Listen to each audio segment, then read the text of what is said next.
Alright, let's get back into it. So, I'm glad a lot of you liked the first part. I've been getting a lot of nice comments both on YouTube and in various Discords I'd shared the first part with. Something kind of unique to this video essay, though, is I think it might be the earliest a dev of what I'm making my video on viewed the video. A couple, actually, and I had a conversation a little bit with them about it. They gave me some cool insight, like, apparently magnetizing mobs has been attempted before, but it wasn't very fun. Older development apparently had a very quantity over quality approach to mobs, which explains my disappointment with how most of them are melee units, and apparently many of them, and even many bosses, are going to be completely reworked in the future. Like, there's a lot more to be sure. This all took place in the mod's official Discord, by the way. It's a pretty cool place. I typically hate huge Discord servers like this, but they've been really supportive and curious to this video project I'm doing here, and it's been incredibly validating and motivating to, like, keep me doing it. Alright, anyway, on to the Tier 2 dimensions. So, by this point, the game kind of assumes that you get the whole process of acquiring realm stones, exploring worlds, upgrading your gear, so inevitably, these places are going to start getting more difficult, starting with Gardenia. Now, I'm starting with this one specifically because I like it, although admittedly I don't have much to say about it compared to some of the other ones. Also, I think I might start actually going to the dimension for these shots, as long as, like, I don't get completely bodied by, like, air mobs, or, like, I don't need a hazmat suit to be in them. Yes, we'll get to that one later. Firstly, this is our wettest dimension yet. Okay, that's a weird way to word it. Basically, what I mean is that this is our first dimension with a substantial amount of water due to it being mostly a series of islands. In fact, it is the first dimension with water at all besides the overworld, unless there's something I'm missing. I think it is, actually. That's a little strange. These islands are very bright and colorful, yet at the same time muted in such a way that nothing really overly fights for your attention. Points of interest stick out pretty prominently too, often being much higher contrasting colors. It's pretty cool. It makes for a color scheme that's interesting yet never overwhelming.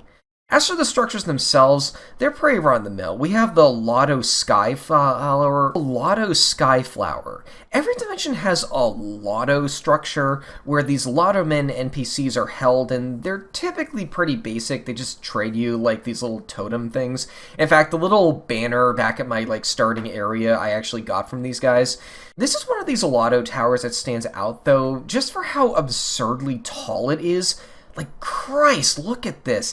I go as far as saying that this is probably the tallest single structure in the whole entire mod. There's a couple spawn platforms, a couple castles, one housing the boss and the other housing the petal crafting station, which can be used to create a new set of armor. An item you're going to want to craft once you spend some time in this world is called petals. I actually don't like this name. I think it's easy to confuse with like 3 other items from this world alone. You use it both to spawn the boss and to create that armor I just mentioned that I am wearing right now. How you craft this thing is by combining various other petal items, which are dropped from the various enemies of the world. The enemies are, once again, mostly melee mobs, except for these guys, but I do weirdly like these guys a lot, if only because of how off-putting they are to me. All of them are plant-based monsters. You got carnivorous plants, these small root-like monsters, and then you have the ones based off of vegetables and flowers. These actually kind of freak me out a bit. I think it's the fact that their shapes are weirdly upright and, like, human-like. It makes them look almost like people who were turned into monsters, than things that would naturally evolve to live in a place that's mostly water like this. Something about monsters that are living food, or heck, lands made of food for that matter, just kind of freak me out on a conceptual level in general, although I'm certain this will be the last we will see of something like that in this mod. This dimension fits firmly into the extremely fun to explore tier, although truthfully, I feel that it's more from it never doing anything necessarily wrong instead of doing anything exceptional to particularly stand out. With just a few more frustrating elements, or just a bit more variety in its enemies or its loot, it could easily go up or down a tier in my eyes, but I still do enjoy it. I guess my only big issue with this dimension is, I wish the ocean, like, did anything, like, at all. Like, it just kind of exists to separate the islands. There's nothing you can, like, die for. There are no aquatic mobs, for example, you know? And as usual, I wish there was more enemy AI variety. The most we have here are these squash guys that try to leap up and crush down on you, which might be a Plants vs. Zombies reference. You know, it might be cool if they let out like a shockwave as they hit the ground or something. Couldn't emphasize taking a ranged approach to this enemy more. But yeah, that's Gardenia. I like it a lot.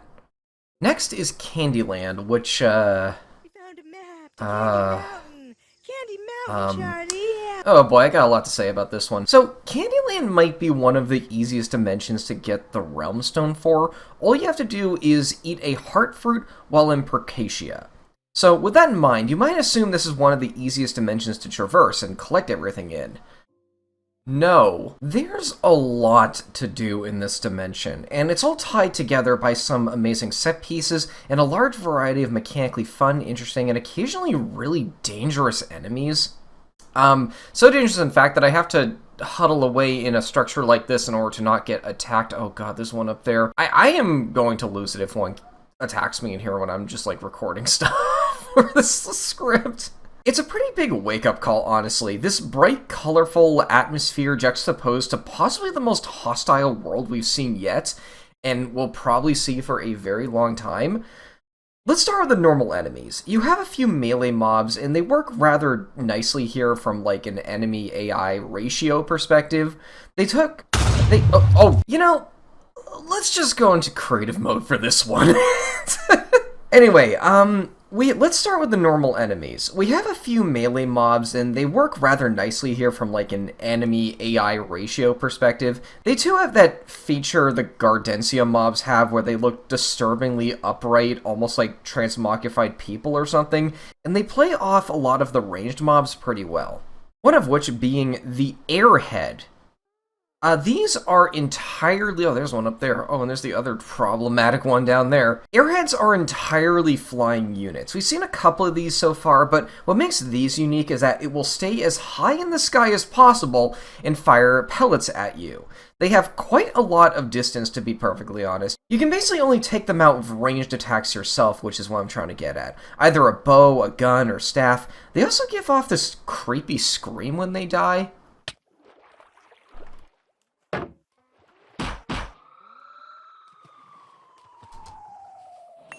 They're a constant threat and make you second guess when you're safe around every corner. But they're not really spammed, so they actually feel quite balanced despite how much of a priority enemy they can be. So I consider them to be pretty well designed. Another monster is the Cherry Blaster. Fun fact, but the bestiaries claims that if you take a bite out of one of these, you will projectile vomit and instantly die, which I think perfectly sets the tone of what to expect from them. Oh, now they don't want to be around me. They too are ranged units, though these ones are actually grounded. Now, that doesn't mean you should try to melee them, because they are constantly launching these enormous explosions at you. These two are a constant threat that make you second guess when you're safe around every corner. And by that I mean every time I turn a corner I see one of these. They are everywhere. You are never safe in Candyland solely because of these things. Weirdly, I kind of like them. This one's flat terrain makes it easy to escape these two enemies, while simultaneously making it more likely to run into them. It also makes it easier to find the structures, which aren't too spectacular, or, oh, those are cute, which aren't too spectacular or unique, but seem quite numerous in a way that you'll constantly be running into something new. I like this world a lot, to a point of which it's our first S-tier world. It's very creative, it's intriguing, I have a lot of questions playing it. It's, like, weirdly scary. Okay, so, about what I mentioned earlier, why I find food disturbing. Or, I mean, like, characters or, like, worlds or, like, video game levels made out of food disturbing. I was a bit of a picky eater growing up, not in a traditional sense, though. I tried just about anything, but something in my autism brain always just got very emotional when food wasn't pristine. Another thing I mostly blame this phobia on is a book I had as a kid called Cloudy with a Chance of Meatballs. Some of you might hear that name and think of the animated movie, but it was actually a picture book before that, and some of the images in this book just make me really uncomfortable. Like, seriously, even looking at these illustrations now as a fully grown 28-year-old, I'm still pretty disturbed by some of this, even more so than most actual horror stuff. Like, food being crushed, thrown, squished, stepped on, made too big, old, misshapen, melted, acting unnaturally, destroying things people love, or otherwise just gross, has this way of making me feel distressed. And food levels and food characters have this way of just tapping into that disturbing nature to me, because you are stepping all over that food. You are squishing those food enemies. There's just a disturbing amount of it, even more so than normal. It gets my brain asking all these, like, weird logistical questions, too. Like, how are these things alive? Like, do they expire? Do they age? Like, how old is this world itself? Can you imagine what this place would smell like after, like, a couple days or something? Hey, on a side note, can some of you please stop requesting I Let's Play Pizza Tower? Just saying. I've actually been talking with some friends about this recently, just for the fun of it.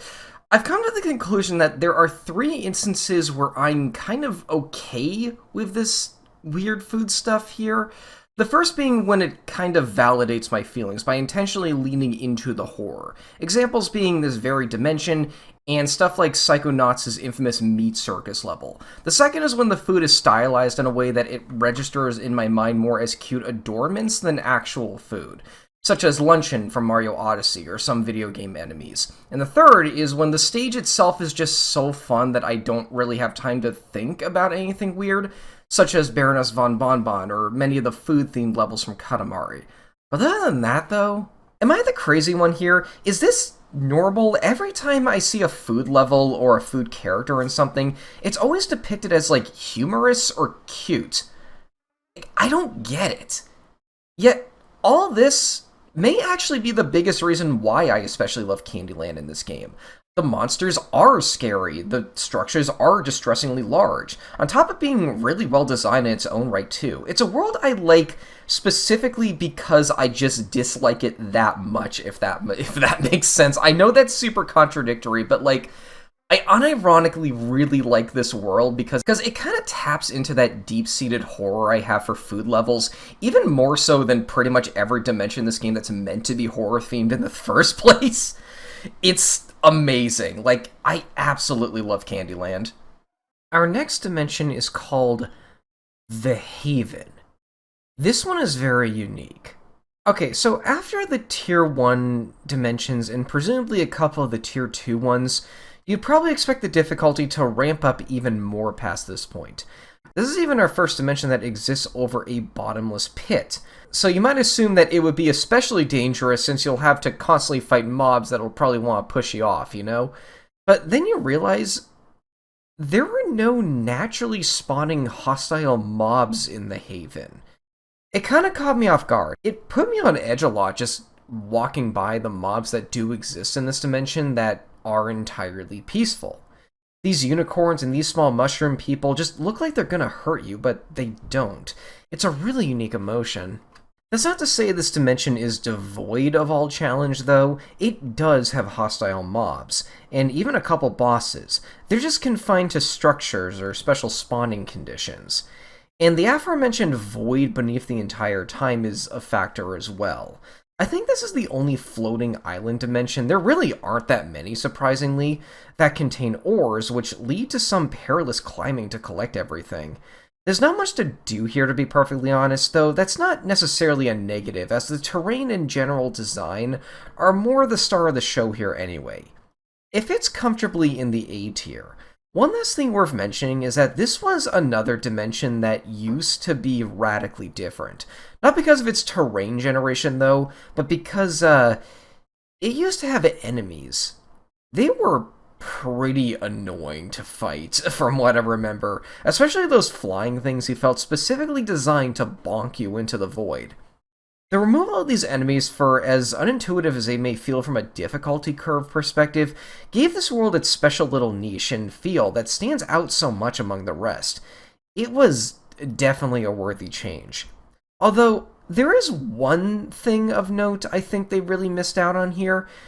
This dimension used to be the home of my favorite enemy in the mob, keep this wild, abstract silhouette in mind, because I actually want to talk about this thing a little later, particularly a idea I have in mind as to how this thing could potentially come back.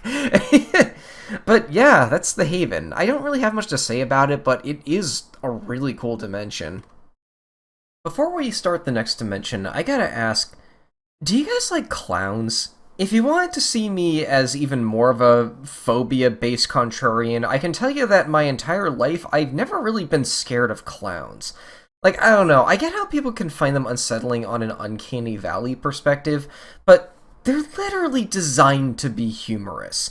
They're exaggerated in such a way to maximize just how dumb they look, given I'm not going to pretend they don't make good villains and monsters, it's just, don't completely rule them out as just being funny little guys, you know? Anyway, here's a dimension with a bunch of clowns trying to kill you. I made it to the clown dimension. I just woke up and this is the first image I've seen today. What the hell are you playing? Minecraft! Welcome to Kaliv. This dimension gives me similar vibes to the Haven, actually.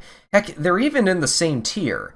Yeah, let's get out of the way. Like, the Evil Clown dimension is going to be high, right? It's the other floating island dimension. Yeah, there's only 2 of them. That kind of surprised me as well. It also has a thing where there's really not a lot to do here, admittedly, but the atmosphere and the vibes of it does get it, like, pretty high on its own. I like how the bright colors of the enemies makes them stand out against the unsaturated environment. I was kind of surprised by just how desolate and bleak this dimension looked at first, but then I figured that the dimension being bright and colorful would have probably taken a lot away from it. It feels scarier this way, without being too cliche about it.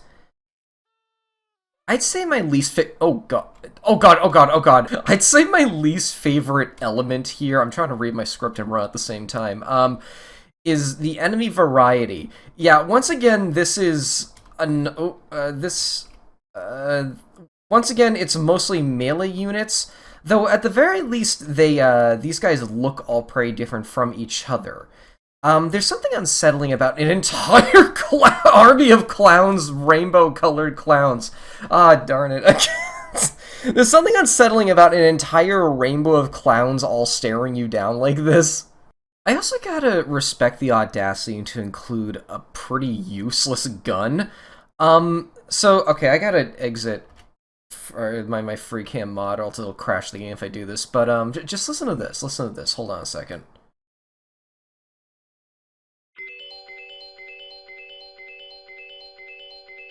Isn't that pretty? It does no damage. It just looks cool. Hold on, I think there's actually an upgraded version of this. I never really use this because it's kind of a waste of materials, but hey, it increases its fire rate. How you doing, buddy? This screams they found like a fun particle effect while working on this in development and like just had to find a way to put it in no matter what. Get out of here. God, why do they make hissing sounds? Another item we get here is the Gravitator. You can buy it from the Toy Merchant, which is an NPC that can spawn here. It slows your fall descent, which is really useful for exploring some dimensions in this game, particularly a very late game dimension, and is even and you even use this item to get a Realm Stone. It's pretty cool. I like this dimension. So the final dimension of this video is a little different, and I can't think of a better way to explain it than to just walk in and, like, show you what happens when you do that. Alright, turn this off. Check this out. Wait, I'm in creative mode. Alright, so let's do that correctly this time.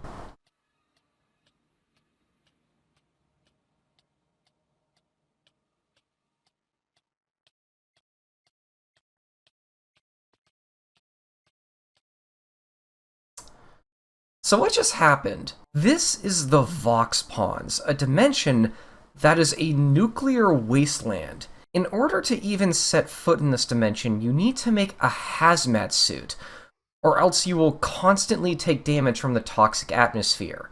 The hazmat suit is a very ugly armor set and basically gives no armor, so by default, at least until you get a little farther in and unlock the face mask, you are at a severe disadvantage just being in here. This dimension is desolate. The water is gross and sludgy, the trees are dead and hollow. It's a world devoid of all hope, and it leaves a lot of questions to why it's like this. Heck, it could have always been like this for all we know. I mean, there is life here, after all. Oh, by the way, I'm wearing the night vision goggles. It's an item you can get semi-early, and it just makes everything lit up by default. It's really useful for a lot of dimensions in this mod. I'm going to be wearing these for the rest of this, of the Vox Ponds, at least when talking about them out here, so you guys can actually see what this looks like. Like, it somehow looks scarier when you're wearing these. Like, it's hard to explain. But yeah, there is actually life here.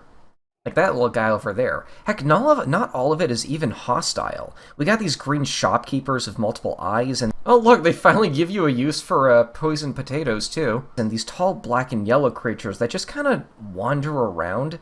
They look quite out of place compared to most mobs here, actually. It gets me wondering if they have anything to do with the lore here. The monsters that are here are pretty cool, though. They're all gross and slimy, as you'd expect, although I couldn't really tell you much about them, as given I had basically no armor while in here, for the most part I ignored combat whenever I could. There is one enemy I was never able to ignore, though. This asshole. This is the Sentinel, and, okay, basically it's a cow with a sad expression and a launcher strapped to its back. It's dangerous for the same reason the Cherry Blaster is. Although I'd say it's even worse here, as the terrain is much harder to traverse, and again, the armor situation. I gotta say, I love its face. It's just a frown. Face the camera, dude. Like, why they never do it when I'm recording? Like, I know the devs are looking into redesigning a ton of mobs in the future, but can you please never change this one? Like, just that face combined with what has got to be, like, top 5 most dangerous enemies in this entire mod. It's amazing. I absolutely love it. It's so silly. Strangely, a lot of the mobs here can also be damaged by the toxic sludge. I don't know if that's an oversight or not, but it gets you thinking. You know, I think there's a lot to say about a portion of a video game that's not necessarily fun, but is important to the overall experience regardless. Say like when a game wants you to feel powerless, or is deliberately slow to hammer in a message. Vox Ponds fits this category very well to me. It's right below the halfway point in the game, and is kind of a wake-up call to how much more dangerous things can become. I'm putting this one in the extremely fun to explore tier, even though it is quite literally the opposite. I don't know, that's just how I named them.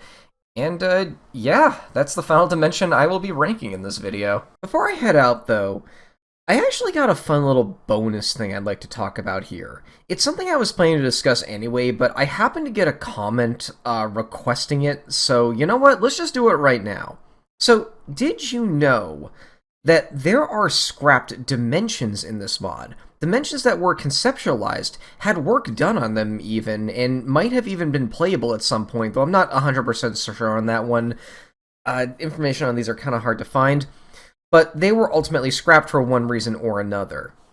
These dimensions were Aetherius, Playtopia, and Everland.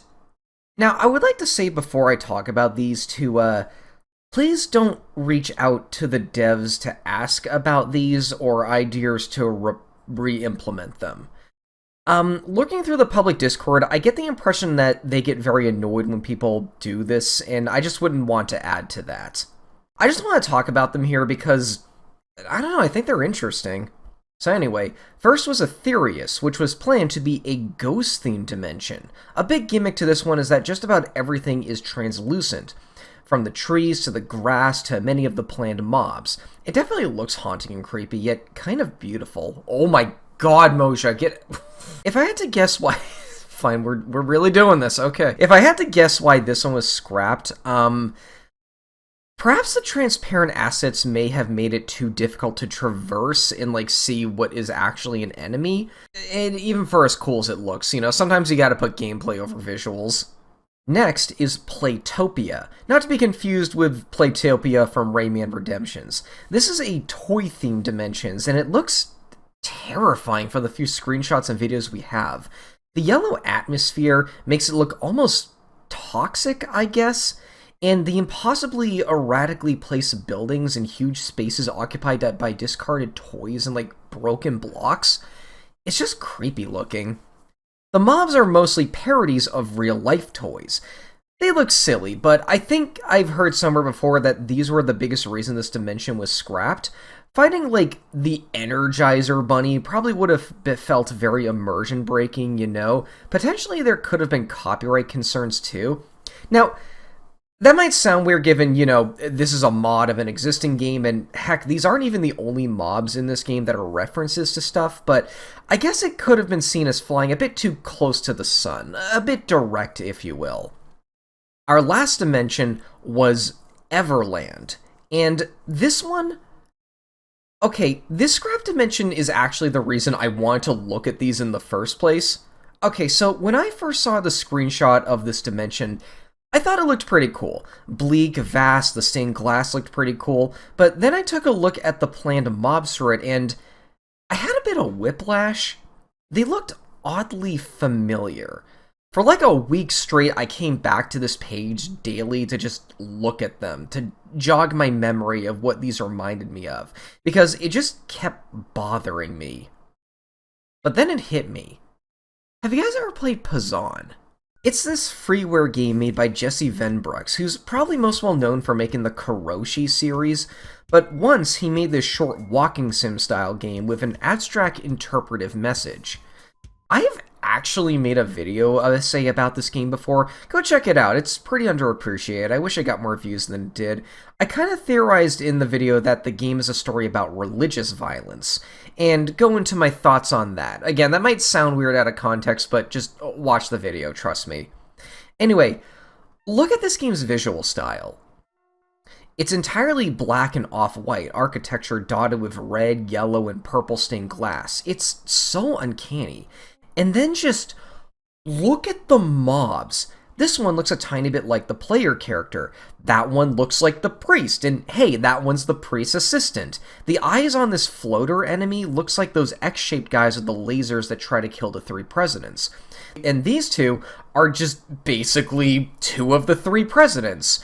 Though there's none based off the 3rd one for some reason. Why? I like the one with the funny eye stalks. I'm not crazy, right? It's such an obscure, random game. It released in like 2008. Do kids even know what it is these days?